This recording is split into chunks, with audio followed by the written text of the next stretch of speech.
아저씨, 우리 같이 놀자. 멈춰! 당장 멈춰! 할머니의 목소리는 단호했습니다. 권력자의 눈, 수십 년을 지배해온 자의 눈빛, 그 눈빛이 멈추라고 말했습니다. 대체 무슨 일이 있었던 걸까요? 이 이야기가 시작된 곳은 서울 영등포역 근처 쪽방촌이었어요. 좁은 방, 오래된 건물, 골목마다 길게 이어진 그림자. 벽에는 곰팡이 냄새가 배어 있었고 창문 틈으로 들어오는 바람은 언제나 차가웠죠.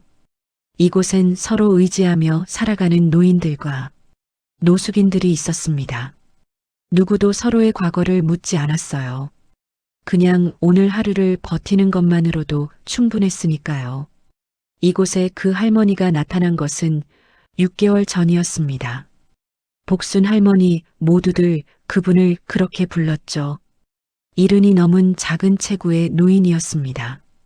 낡은 패딩을 입고 구부정한 허리로 골목을 걸었어요. 평범해 보였습니다. 하지만 이상하게도 모두가 자연스럽게 존중하는 분위기가 있었어요. 누구도 할머니에게 함부로 대하지 않았죠. 이유는 아무도 몰랐습니다. 그냥 그런 분위기였어요. 그리고 그들 사이에 섞여 사는 2명의 아이가 있었습니다. 첫 번째 아이 주한이는 10살이었어요. 말이 거의 없었죠. 외할아버지와 함께 쪽방촌에 살았습니다. 할아버지는 술만 마시면 잠이 들었고 주한이는 혼자 밥을 차려 먹어야 했어요. 늘 고개를 숙이고 다녔습니다. 눈을 마주치기 무서워하는 것 같았죠. 그런데 이상하게도 복순 할머니만 보면 표정이 풀렸어요. 입꼬리가 살짝 올라갔습니다. 그게 주한이가 웃는 유일한 순간이었죠. 두 번째 아이인 보리는 8살이었습니다. 밝고 수다스러운 아이였어요. 부모님은 새벽부터 밤까지 일했습니다. 그래서 보리는 늘 혼자였죠. 학교 끝나면 골목을 돌아다녔고 해가 지면 할머니 방으로 갔어요. 할머니, 그 목소리가 골목에 울려 퍼지면 사람들은 알았습니다. 보리가 온다는 걸요. 복순 할머니는 두 아이를 보며 은근히 마음을 쓰고 챙겼습니다. 밥은 먹었니? 추우면 내 방으로 와. 할머니의 손은 거칠었어요. 주름이 깊게 패여 있었죠. 하지만 아이들의 머리를 쓰다듬을 때면 그 손이 세상에서 가장 따뜻하게 느껴졌습니다. 겉보기에는 그냥 정 많은 할머니로 보였어요. 하지만 그녀가 이곳에 자리 잡은 것도 떠나지 못하고 있는 것도 이 아이들 때문이라는 사실을 아무도 알지 못했습니다. 어느 날 저녁이었어요. 해가 지고 골목에 가로등이 하나둘 켜지기 시작했죠. 할머니가 주한이 단추를 달아주고 있었습니다. 바늘 끝이 천을 뚫을 때마다 작은 소리가 났어요. 주한이가 문득 고개를 들며 물었습니다. 할머니는 왜 여기 살아요? 가족 없어요? 할머니 손이 잠깐 멈췄어요. 바늘이 공중에서 정지했죠. 침묵이 흘렀습니다. 그녀의 얼굴에는 아주 슬픈 이야기가 있는 것 같았어요. 누군가를 떠올리듯 슬픈 눈을 하던 할머니는 이내 무언가를 떨치듯 부드럽게 웃었어요. 너희가 있잖아. 그냥 그 한마디였습니다. 주한이는 갸웃거렸지만 더 묻진 않았어요. 그러던 어느 날 밤이었습니다. 장 할아버지라고 70이 넘은 할아버지에게 큰 일이 생겼습니다. 매일 밤 리어카를 끌고 캔을 주우러 다니는 분이었죠. 허리가 굽어서 걸을 때마다 리어카가 삐걱거렸습니다. 그날도 여느 때처럼 골목을 돌고 있었어요. 달빛이 희미하게 비치는 밤이었습니다. 골목 끝에서 담배 연기가 피어올랐어요. 어둡고 컴컴한 그림자들이 벽에 기대어 서 있었죠. 불량배들이었습니다. 할아버지, 뭐해요, 이 시간에? 장 할아버지는 고개를 숙였어요. 눈을 마주치지 않으려고 했습니다. 리어카를 빨리 끌고 지나가려 했죠. 하지만 불량배 하나가 리어카 앞을 막아섰어요. 야, 물어보면 대답을 해야지. 말할 줄 몰라? 웃음소리가 터졌습니다. 비웃는 소리였어요. 심심한데 잠깐 놀다가. 그게 시작이었습니다. 첫 번째 주먹이 장할아버지의 뺨을 때렸어요. 퍽! 둔탁한 소리가 골목에 울렸습니다. 할아버지가 비틀거렸어요. 리어카 손잡이를 놓쳤죠. 캔들이 바닥에 쏟아져 내렸습니다. 쨍그랑, 쨍그랑. 금속 부딪히는 소리가 밤 공기를 찢었어요. 일어나봐, 할아버지. 발길질이 시작됐습니다. 한 번, 두 번, 세 번. 옆구리를, 등을, 머리를. 장할아버지는 웅크리고 있었어요. 두 손으로 머리를 감싸고 있었죠. 신음소리조차 내지 못했습니다. 그냥 맞았어요. 왜 맞는지도 모른 채 불량배들은 웃고 있었습니다. 재미있다는 듯이, 게임을 하듯이. 얼마나 지났을까요? 불량배들이 지루해져서 떠났습니다. 다음에 또 놀자, 할아버지. 웃음소리가 멀어져 갔어요. 장할아버지는 바닥에 엎드려 있었습니다. 움직이지 못했어요. 입에서 피가 흘러내리고 있었죠.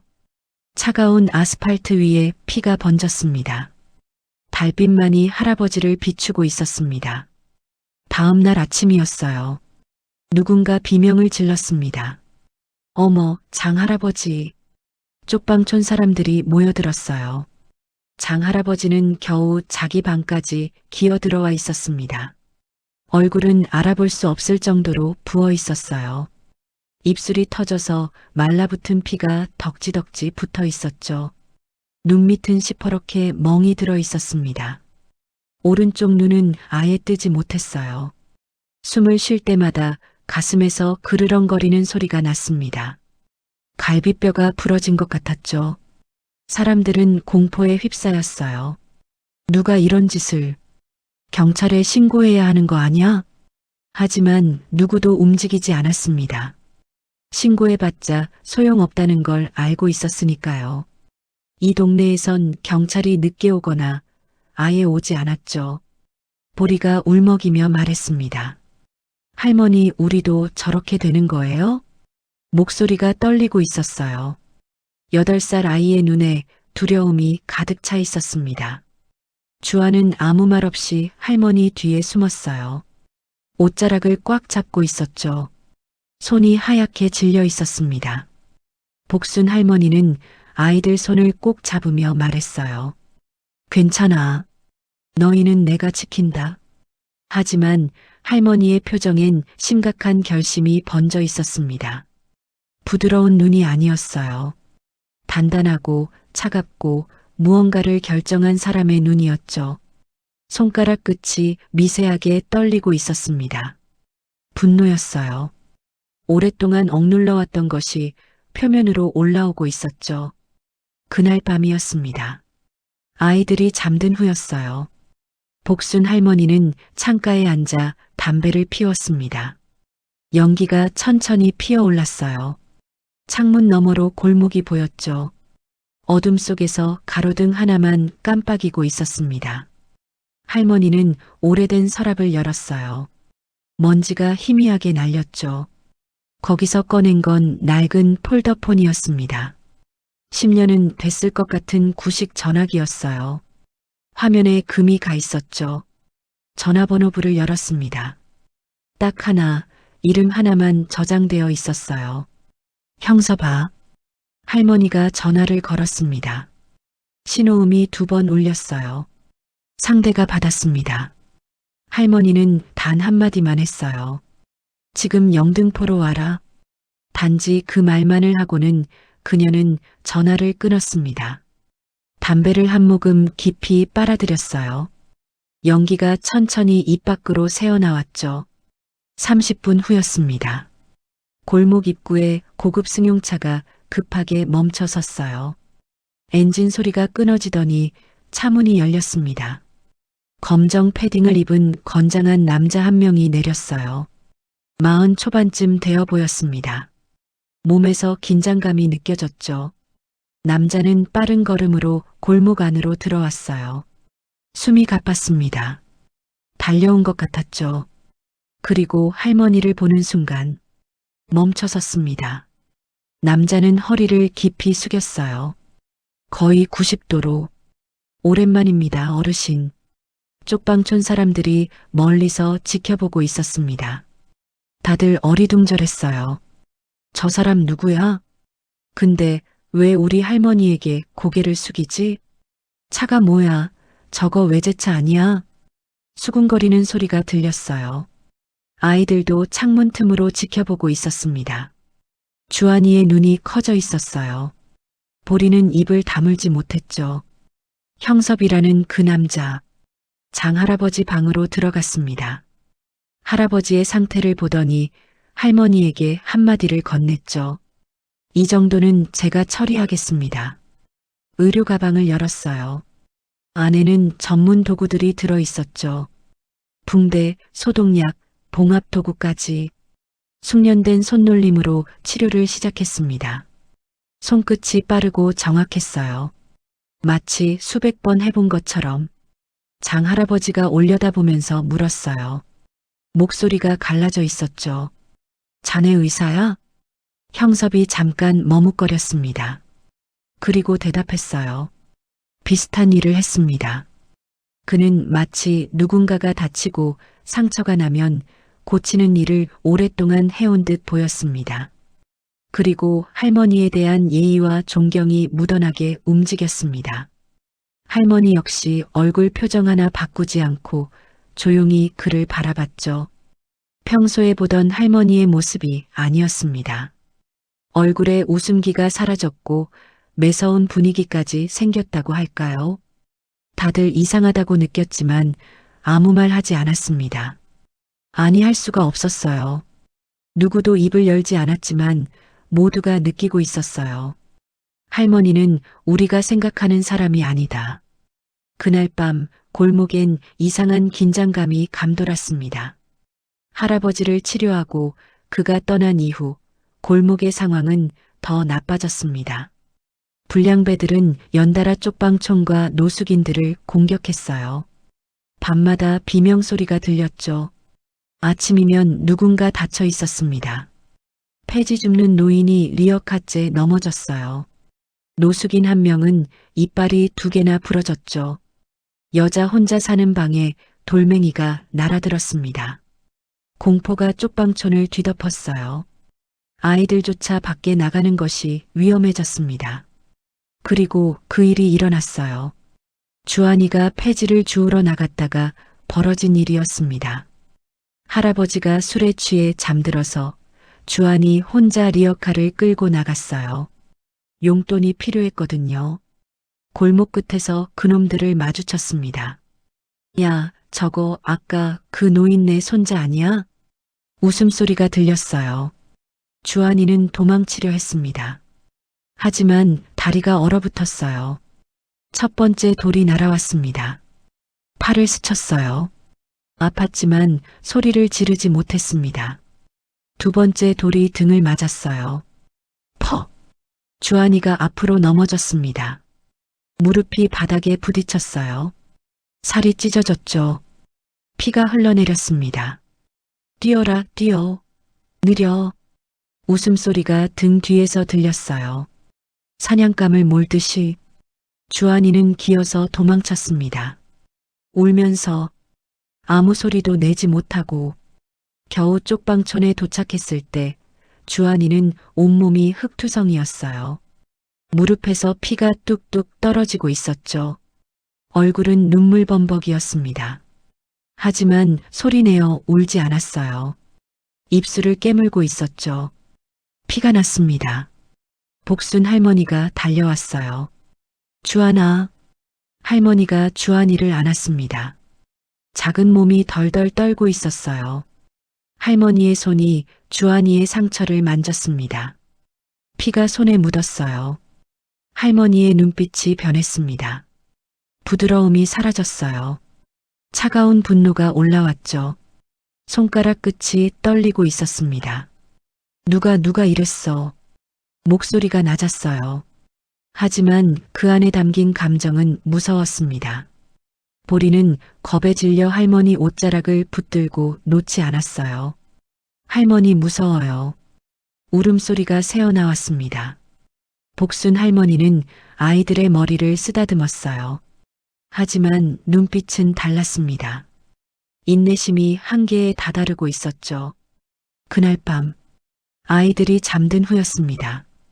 할머니는 창밖을 바라보며 중얼거렸어요. 이제 그만해야겠네. 목소리가 낮고 단단했습니다. 결심이 담겨 있었어요. 다음 날 밤이었습니다. 복순 할머니는 밤늦게 혼자 골목을 걸어갔어요. 낡은 패딩, 구부정한 허리, 지팡이를 짚고 천천히 걸었습니다. 완벽히 약해 보이는 노인이었어요. 아이들은 문틈에서 바라보다가 울먹이며 말했습니다. 주한이가 먼저 입을 열었어요. 평소엔 말이 없는 아이였죠. 할머니 위험한 건 하지 말아요. 목소리가 떨리고 있었습니다. 보리도 옆에서 말했어요. 우리 여기서 기다릴게요. 꼭 와야 돼요. 약속해요. 복수는 둘을 바라보며 잠시 눈을 감았습니다. 깊은 숨을 들이마셨어요. 그리고 부드럽게 웃었습니다. 걱정하지 마. 금방 다녀온다. 할머니는 가로등 아래로 들어섰어요. 일부러 천천히 걸었습니다. 일부러 약해 보이게. 지팡이 끝이 바닥을 두드렸어요. 또 규칙적인 소리가 골목에 울렸습니다. 골목 저편에서 담배 연기가 피어올랐어요. 그림자들이 움직이기 시작했습니다. 불량배들이 다가왔어요. 3명이었습니다. 웃고 있었죠. 할머니, 혼자야? 심심했는데 잘 됐네. 한 놈이 할머니 앞을 막아섰어요. 이 동네 새로 왔어? 얼굴 처음 보는데. 비웃는 소리가 들렸습니다. 할머니는 고개를 숙이고 있었어요. 떨고 있는 것처럼 보였죠. 저는 그냥. 목소리가 가늘게 떨렸습니다. 불량배들이 더 가까이 다가왔어요. 못 들었어. 크게 말해봐. 손이 할머니의 어깨를 잡으려 했습니다. 그 순간 할머니가 고개를 들었어요. 눈빛이 완전히 달랐습니다. 연기하던 모습은 사라졌어요. 두려움 따위는 없었죠. 차갑고 단단하고 날카로운 눈. 수십 년을 군림해온 자의 눈빛이었습니다. 할머니는 작게 중얼거렸어요. 이제 와도 되겠구나. 그 순간 어둠 속에서 발소리가 들리기 시작했습니다. 어둠 속에서 한 명, 검은 옷을 입은 사람들이 모여오기 시작했습니다. 발소리가 건물 사이를 채웠어요. 규칙적이고 무거운 발소리였죠. 마치 심장 박동처럼. 대림동에서, 신도림에서, 여의도 쪽에서 오토바이 엔진 소리가 멀리서 들렸습니다. 수십 명이 복순 할머니 뒤에 섰어요. 일렬로 정렬하듯이. 그리고 모두 고개를 숙였습니다. 어르신, 불러만 주십시오. 목소리가 골목에 울렸어요. 불량배들의 얼굴이 창백해졌습니다. 다리가 풀리기 시작했어요. 뭐야 이게. 한 놈이 뒷걸음질 쳤습니다. 하지만 뒤에도 사람들이 막고 있었어요. 사방이 막혀 있었죠. 도망. 말이 끝나기도 전에 다리가 꺾였습니다. 바닥에 무릎을 꿇었어요. 복순 할머니가 천천히 앞으로 걸어갔습니다. 지팡이 소리가 멈췄어요. 할머니의 표정이 완전히 바뀌어 있었습니다. 연기하던 모습은 사라졌어요. 강렬하고 단단한 본 모습이 드러났죠. 이게 진짜였습니다. 명동을 지배했던 복순 여사. 전설로만 들었던 그 사람이었어요. 할머니가 불량배들을 내려다봤습니다. 눈빛이 차가웠어요. 얼음보다 차가웠습니다. 영등포 사람들한테 손댄 거. 목소리가 낮았어요. 하지만 골목 전체에 울렸습니다. 특히 저 아이들한테 손댄 거. 할머니가 한 걸음 더 앞으로 나섰어요. 지금부터 그 대가를 치러라. 불량배들이 땅에 엎드렸습니다. 이마가 바닥에 닿았어요. 살려주세요. 울음소리가 터졌습니다. 아까까지 웃으며 노인을 때리던 놈들이었어요. 이제는 오줌을 지리며 빌고 있었죠. 할머니는 그들을 내려다봤습니다. 한참을 아무 말 없이, 그리고 고개를 돌렸어요. 경찰에 넘겨. 형섭이 앞으로 나섰습니다. 알겠습니다. 불량배들은 그 자리에서 전부 자백했어요. 불법 촬영, 폭행, 절도, 협박. 모든 죄를 털어놓았습니다. 경찰이 도착했을 때 그들은 이미 무릎을 꿇고 있었어요. 스스로 수갑을 차겠다고 했죠. 살려만 달라고 빌면서. 쪽방촌 사람들이 멀리서 지켜보고 있었습니다. 아무도 말을 하지 못했어요. 우리 할머니가 저런 분이었어? 누군가 중얼거렸습니다. 할머니는 뒤돌아 골목 안으로 걸어갔어요. 뒷모습이 작았습니다. 하지만 누구도 가볍게 볼 수 없는 존재감이었죠. 아이들이 달려왔어요. 할머니. 보리가 할머니에게 안겼습니다. 주한이도 옆에서 옷자락을 잡았어요. 할머니는 두 아이를 꼭 안았습니다. 끝났어. 이제 괜찮아. 목소리가 다시 부드러워져 있었습니다. 그냥 동네 할머니의 목소리였어요. 그날 밤이었습니다. 쪽방촌 사람들과 두 아이가 할머니를 가운데 두고 둘러앉아 있었어요. 작은 방이었습니다. 전구 하나가 희미하게 빛을 내고 있었죠. 모두 말이 없었어요. 무거운 침묵이 흘렀습니다. 보리가 먼저 입을 열었어요. 할머니 떠나지 마요. 목소리가 떨리고 있었습니다. 눈물이 볼을 타고 흘러내렸어요. 우리 또 내일 같이 밥 먹어야 하잖아요. 주아는 울음을 참고 있었습니다.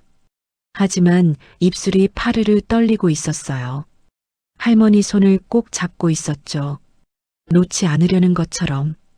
복수는 두 아이를 조용히 끌어안았습니다. 한참을 그렇게 안고 있었어요. 내가 여기서 지낸 시간들은. 할머니의 목소리가 떨렸어요. 살아오면서 가장 따뜻한 시간이었어. 진심이었습니다. 밤이 깊어갔어요. 아이들이 지쳐서 잠이 들었습니다.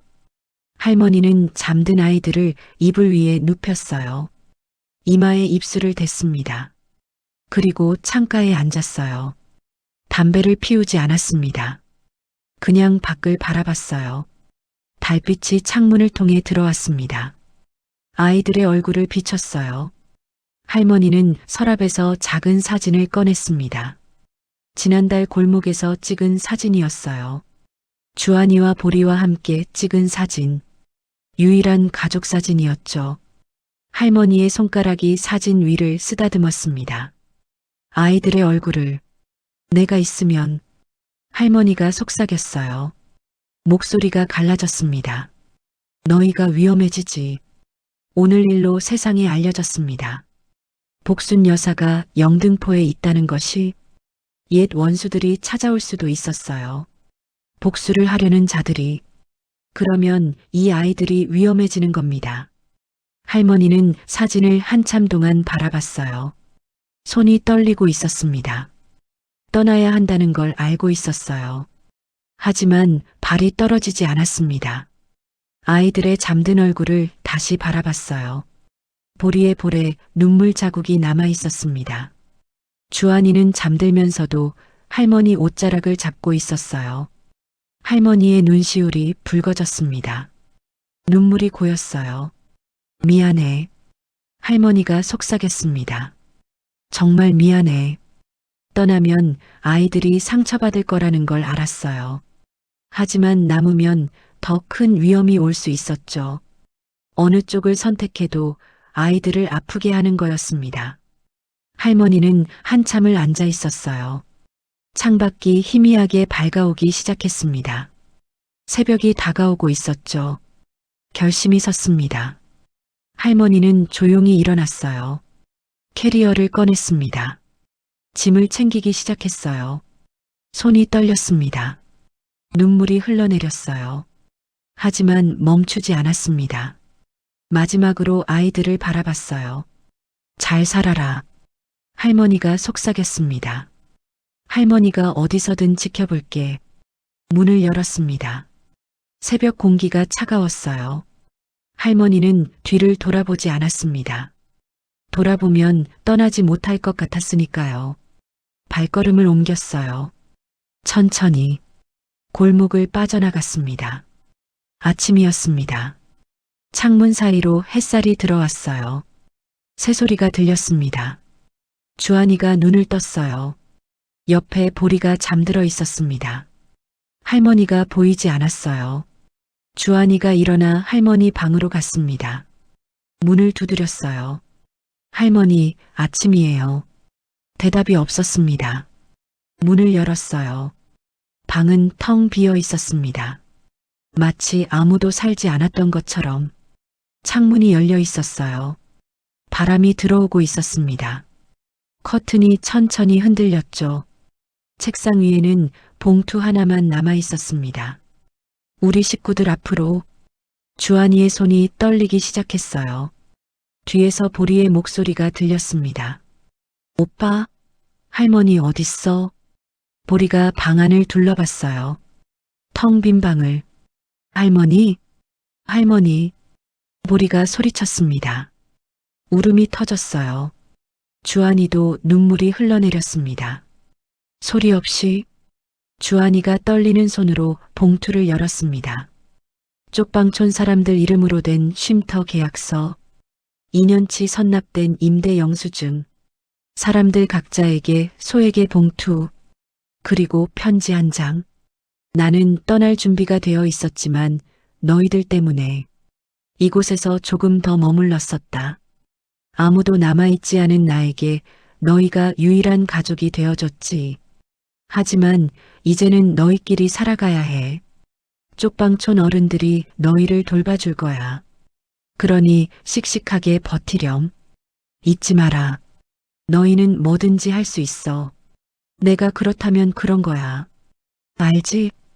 주한이와 보리의 울음소리가 퍼졌습니다. 쪽방촌 사람들이 하나둘 모여들었어요. 그들은 창가에서 할머니가 남긴 작은 화분을 발견했습니다. 쪽지가 붙어 있었죠. 매일 물 줘라. 할머니 대신 키워. 보리가 화분을 끌어안았습니다. 울면서 쪽방촌 사람들은 아이들을 애워쌌습니다. 이제 그들이 이 아이들을 돌보기로 결심한 것입니다. 영등포역의 새벽이었습니다. 검정 모자를 눌러쓴 작은 뒷모습이 보였어요.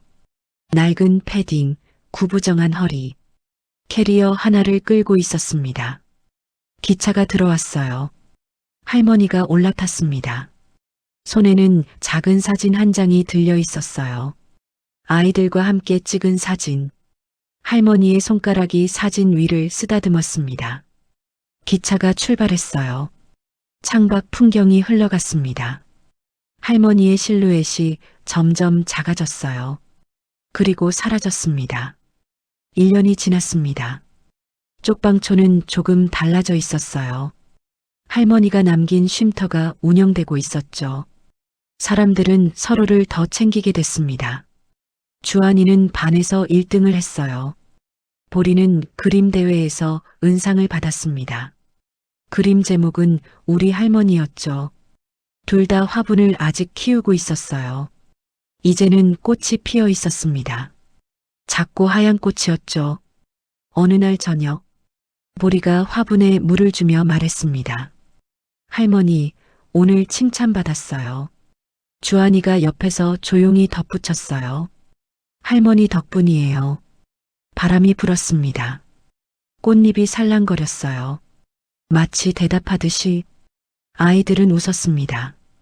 눈물이 고여 있었지만 전설은 사라졌습니다. 하지만 온기는 남았어요. 누군가에게는 명동 큰손이었을지 몰랐습니다. 하지만 이 동네에서는 그냥 우리 할머니였어요. 따뜻함은 사라지지 않습니다. 남겨진 사람들은 할머니와의 약속을 지키면서 언젠가 할머니가 돌아오실 거라 믿었습니다. 여러분은 어떻게 생각하시나요? 할머니는 정말 떠나야만 했을까요? 그리고 쪽방촌 사람들의 소원처럼 언젠가 돌아오실까요? 여러분의 생각을 댓글로 남겨주세요.